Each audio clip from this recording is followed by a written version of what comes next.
Welcome back to the Advocate Insurance Desk. I'm Katie Dowson. And I'm Grace Schmidt. Grace, we are back, and today we are headed to the Midwest. Home turf episode. That is right. We are finally giving you a home game in the studio, a little bit of, Midwestern representation for token Midwestern girl. But today we're actually not talking about a very fun topic. We're going to be diving deep on one of the most broken insurance markets in the country, and that is in Illinois. And when Katie says broken, she's actually not being dramatic today. No, I'm not. I'm a dramatic person, but not today.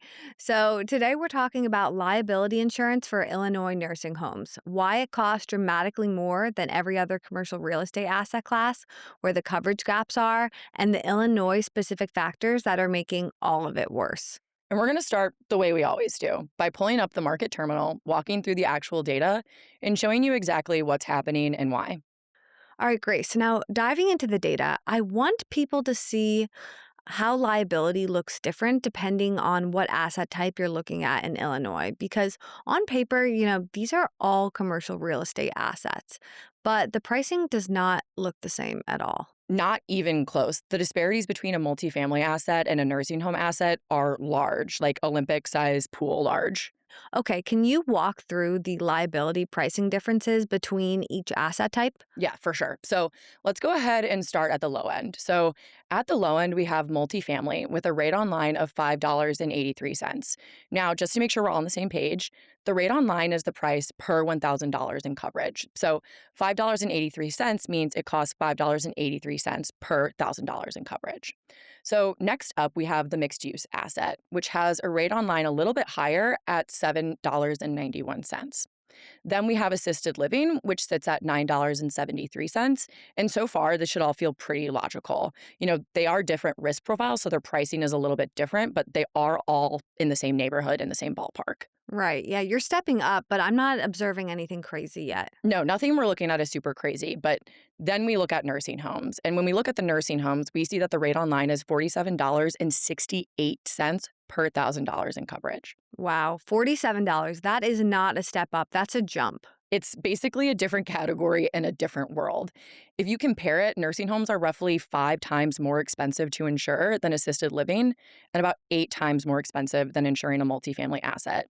So when we see those large disparities like that, we know it's not noise, it's actually a structural difference that's occurring.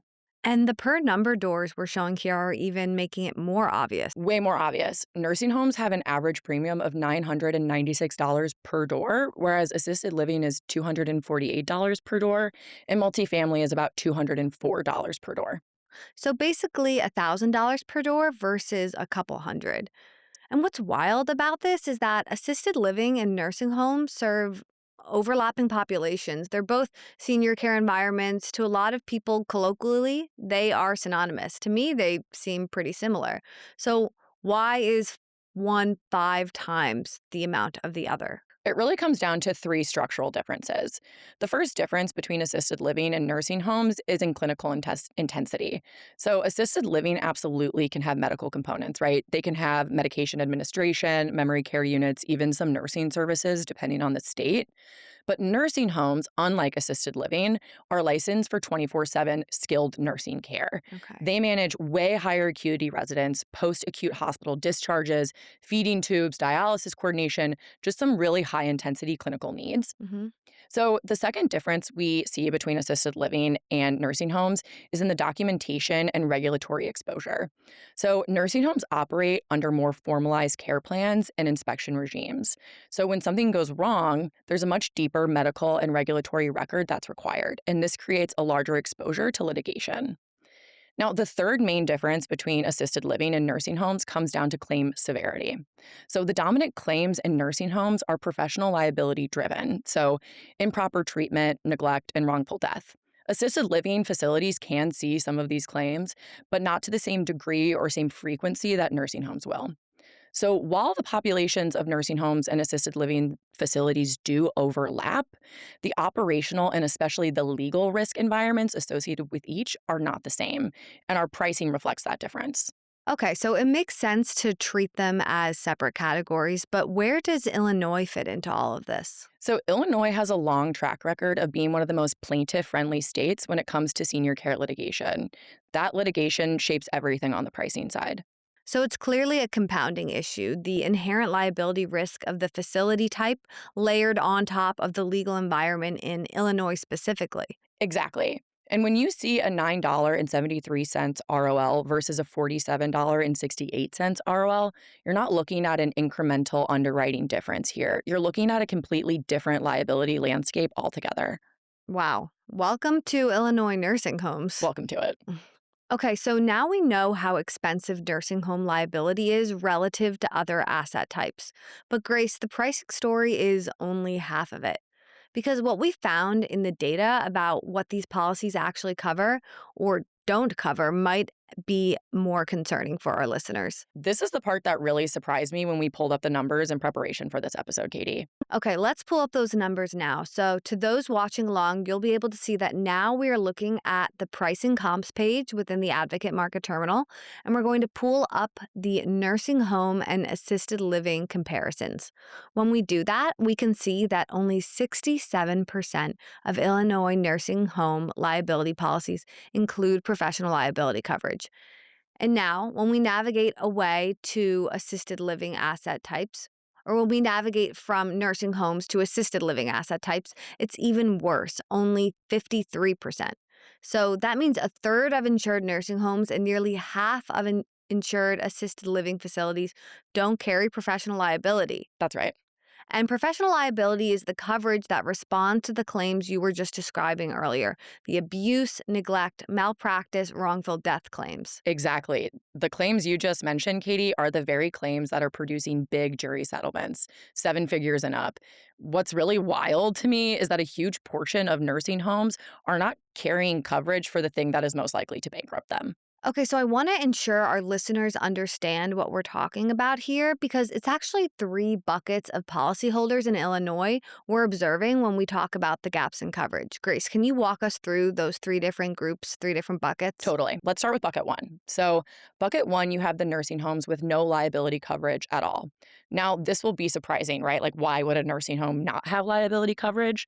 But here's the thing people don't actually realize: Illinois does not mandate liability coverage for nursing homes. Unlike most states in the US, there is no state mandate here.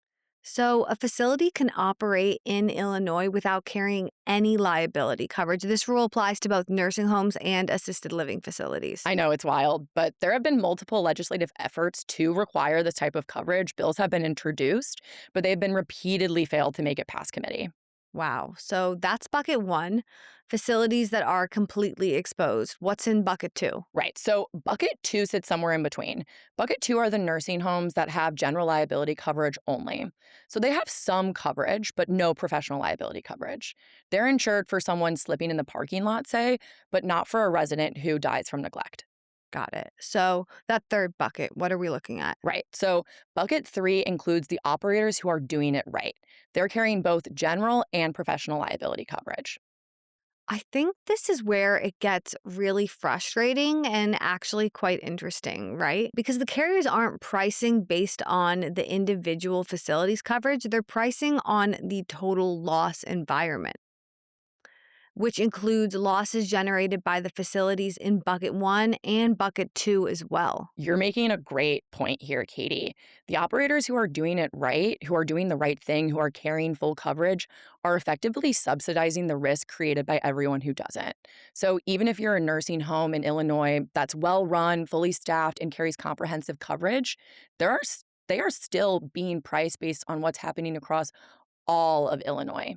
So, large losses coming out of poorly run or uninsured facilities are driving up loss costs industry wide, and carriers respond by raising rates across the board. So the best insured operators are absorbing the cost of a broken system.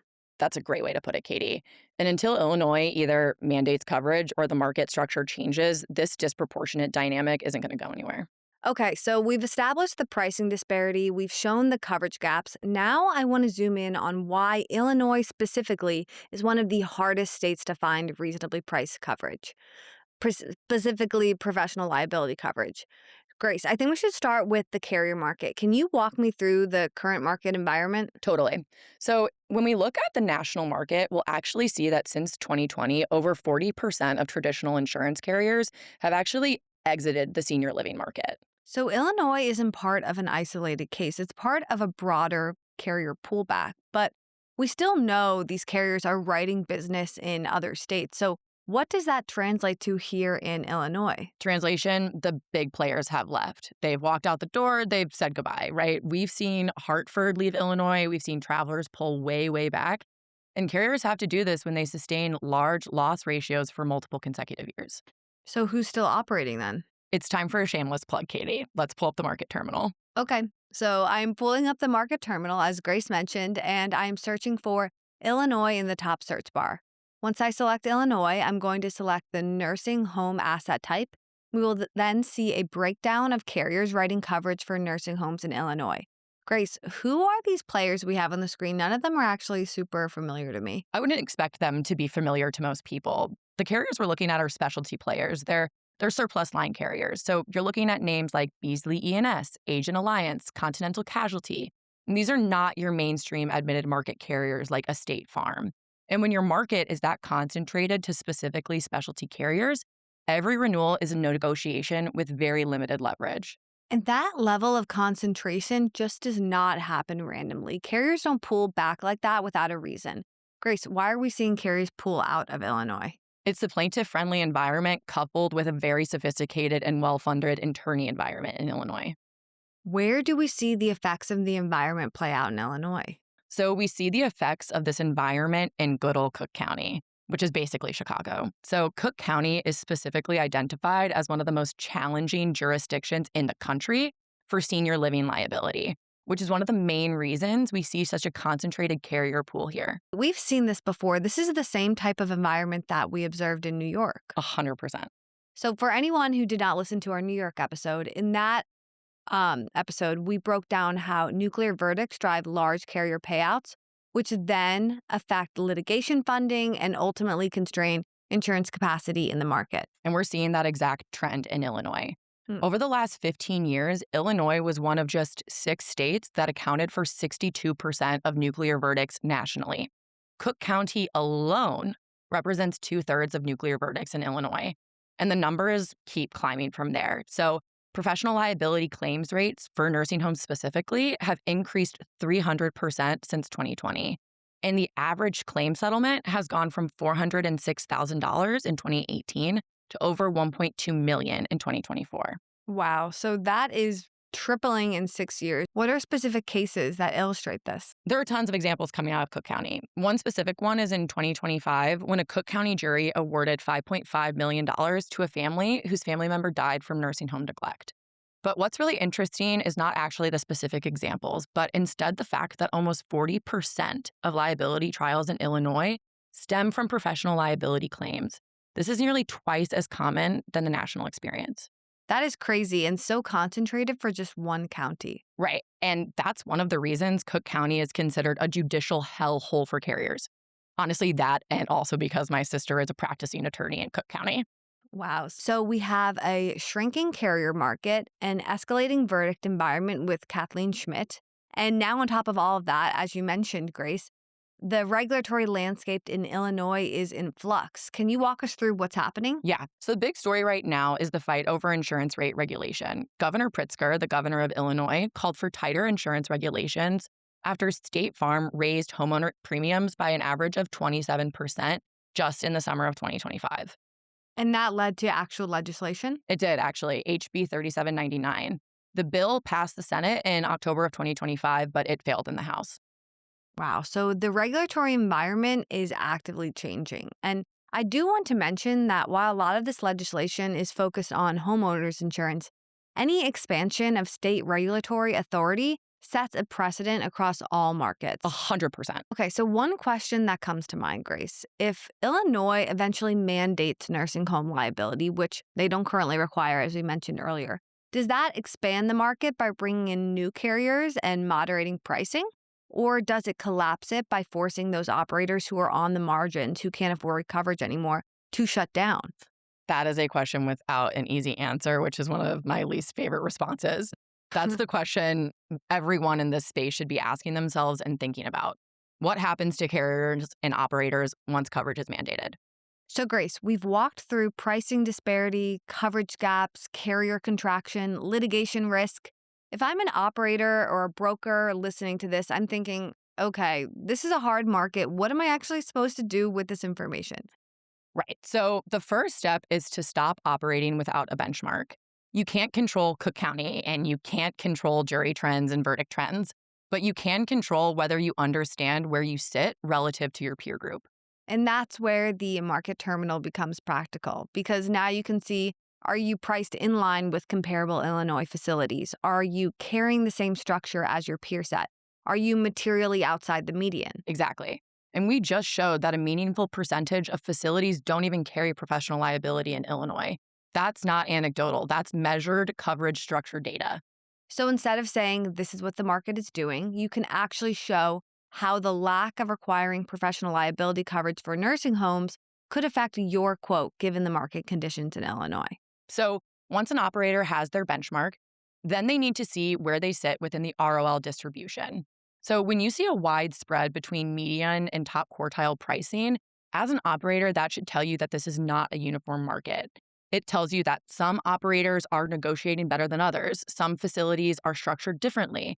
But without a standardized peer data set, you don't know which bucket you sit in. And that matters when the big players have left because you're not shopping dozens of options here. You're operating inside a very tight capital base. Exactly. So your leverage comes from clarity in these cases.